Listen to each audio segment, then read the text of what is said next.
¿Qué tal, chicos y chicas? ¿Cómo están? Mucho gusto. Les saluda el profesor Juan Antonio Marroquín. En esta oportunidad, en la clase de expresión artística, vamos a hablar acerca del tema del claro oscuro. Bien, chicos.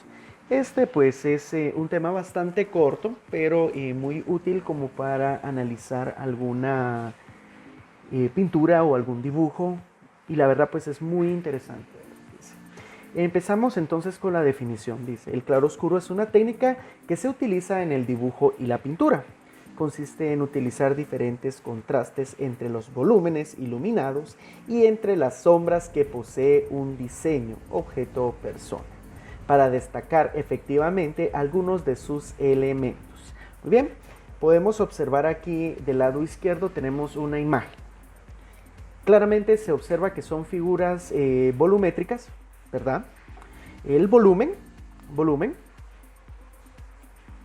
En el área de geometría, el volumen es el espacio que ocupan los cuerpos. En el área de sonido, de música, pues el volumen, pues ya sabemos que es el tipo de, es la altura y el tipo de vibración que ingresa al oído, ¿verdad? Que tiene intensidad, tiene durabilidad, tiene altura, que sería los parámetros que se mide en un sonido, ¿verdad? Entonces ya el volumen pues es parte de ellos, ¿verdad? Que sería con la intensidad. Muy bien. Entonces, en el caso de acá, de que estamos en expresión artística y principalmente en artes visuales, el volumen pues es algo que queda en relieve. Muy bien.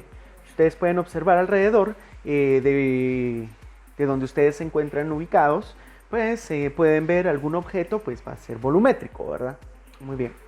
Entonces, ¿qué pasa acá? Estamos analizando este dibujo y si no hubiera sombras y si no hubiera iluminación, ¿qué pasaría? Simplemente esto quedaría como en forma de triángulo, este sería en forma de círculo y esto pues sería una figura sin ningún sentido, ¿verdad? Igual no diferenciaríamos que este fuera un cubo y este un prisma, ¿verdad? Muy bien. Entonces, el claroscuro lo que propone es que se le va a dar volumen y va a jugar con las sombras y va a jugar con la luz. Va a iluminar ciertas zonas para que se le dé profundidad. En este caso, la esfera tiene profundidad en la parte inferior. ¿Qué es lo que sucede? Aquí observamos en este dibujo que la luz es proyectada del lado izquierdo hacia el lado derecho. Muy bien. Entonces, al momento de generar acá una luz, crea sombras y que permiten que este dibujo, que es plano, ¿verdad?, se vea como que tiene relieve. Queda entendido entonces cuál es el papel o cuál es la técnica que juega en la pintura y en el dibujo el claroscuro. Muy bien, dice. Es una técnica que busca correcta distribución de las luces para complementarlas con las sombras. Se puede decir también que es una transición sutil que se da entre la claridad y la oscuridad, que implica al mismo tiempo la presencia de luz y del color dentro del dibujo o pintura. En este caso pues es una pintura en escala de grises. No es blanco y negro porque blanco y negro ya es otro tipo de pintura, ¿verdad? Y otro tipo de dibujo. Aquí estamos hablando de escala de grises y por eso es de que se mira bastante la profundidad de los objetos, ¿verdad? Si no hubiera sido gracias a la luz y la iluminación y la difuminación de las tonalidades grises, pues nosotros observamos aquí que es una esfera, un cono, un cubo y un prisma, ¿verdad? Muy bien, esperemos que aquí ya esté quedando bastante claro qué es la definición del claroscuro, ¿verdad? Muy bien. El claroscuro también tiene una forma muy particular y que se presentó a finales del siglo XVI. Estamos hablando de que esta técnica del claroscuro se inicia en el siglo XVI, ¿verdad? Después de la Edad Media, estamos hablando en el Renacentismo.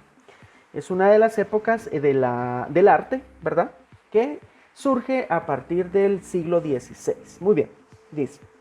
El tenebrismo es uno de los tipos de claroscuro más reconocidos.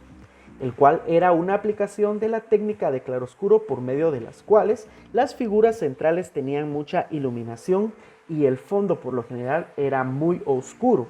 Fue un tipo de claroscuro muy importante a finales del siglo XVI. Muy bien. Entonces, esta es una pintura donde observamos un niño, ¿verdad? Es un niño que está tomando como frutillas y se observa claramente que los rayos de luz están pegando al frente del niño, ¿verdad? Entonces, aquí claramente se observa cuál es la figura y la silueta de este personaje. Ahora bien, si nosotros observamos acá, detrás de la camisa, ya empieza a haber una difuminación de color. Ya empieza la tonalidad diferente a la camisa y empieza la tonalidad diferente al pecho. Aquí ya se está empezando a difuminar o a haber un degradado para crear la profundidad y crear de que esta camisa está en relieve, o sea que está un poco levantada, ¿verdad? Muy bien. Si se dan cuenta, también los pliegues de la camisa pues cuentan con tonalidades grises, que es la que hacen de que se le da la profundidad, porque si no existiera esto, pues simplemente se viera como que fuera algunas líneas, ¿verdad? Entonces, en la parte de afuera o la parte de atrás, ya se observa que está completamente oscuro, ¿verdad? Por eso se le llama tenebrismo. Si ustedes se dan cuenta, algo tenebroso, pues es algo que da miedo, ¿verdad? Y a muchas personas, pues, les da mucho miedo la oscuridad. Entonces, a eso es lo que se refiere tenebrismo, ¿verdad? Muy bien.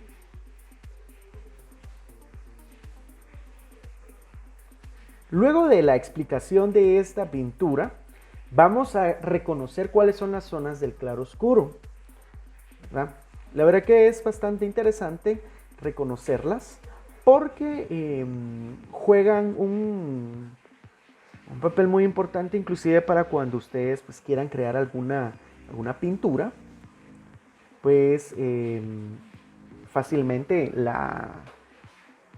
pueden jugar con esas tonalidades de grises, ¿verdad? Entonces vamos a conocer acá. La número 1 sería la zona de iluminación clara. Es la parte que recibe los rayos de luz directamente. Vamos a tomar como ejemplo esta esfera, ¿verdad? Y ahora aquí señalamos que dice zona de iluminación clara. Esta es la que va a recibir la luz directa. Es la parte más alta y es la parte que no va a generar ningún tipo de sombra. Aquí se observa que es luz, ¿verdad? Muy bien. Luego dice, zona de penumbra, también llamada zona de tono opaco. Se encarga de identificar la zona intermedia entre la zona clara y la zona oscura y utiliza una gran variedad de colores grises. La zona de penumbra está después de la zona de iluminación clara.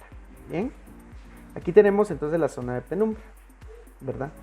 Que es como si observamos la pintura de arriba, pues la penumbra estamos hablando después de los pliegues de la camisa, ¿verdad?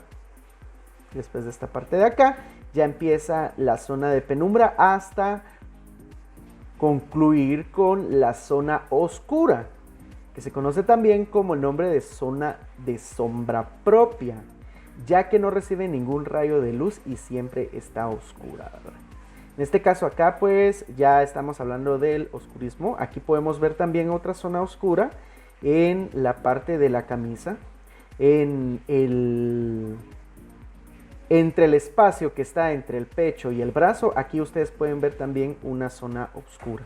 Esta ya carece de luz, ¿verdad? Y no se va a observar, ¿verdad? Muy bien. Ya que identificamos la zona de iluminación clara, la zona de penumbra y la zona oscura, entonces ya se puede identificar la zona proyectada. Que la zona proyectada dice, se encarga de identificar un objeto que es proyectado sobre otros o sobre una superficie que es donde se encuentra. Por ejemplo, la luz aquí está en dirección de izquierda a derecha y en la derecha está proyectando la sombra de la esfera. Aquí se encuentra. Muy bien. Y por último, entonces tenemos una zona de reflejo. Es la parte que recibe la luz y que es reflejada de otros cuerpos que le acompañan y tienen tonos bastante luminosos.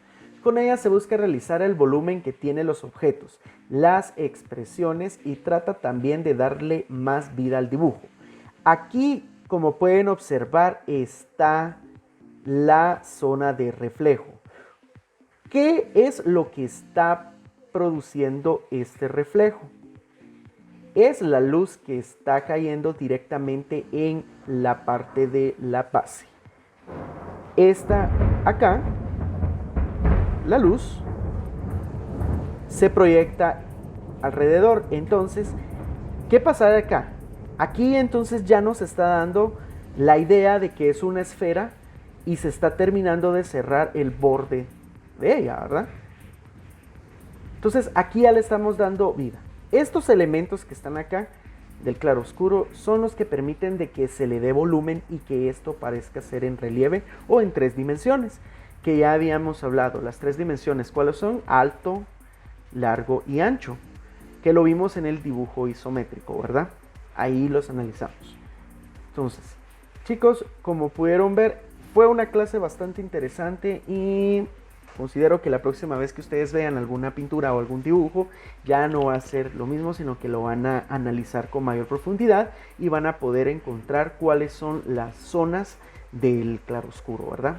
Esto no solamente se aplica en escala de grises, sino que también se puede aplicar con la gama de colores que puede tener una pintura, ¿verdad? Como les digo, esto nos da realismo y nos da profundidad, nos da relieve. Bien, chicos, espero que les haya gustado la clase, sigan estudiando, cualquier duda ya saben que la pueden hacer, les deseo lo mejor, que Dios los esté bendiciendo, cuídense bastante.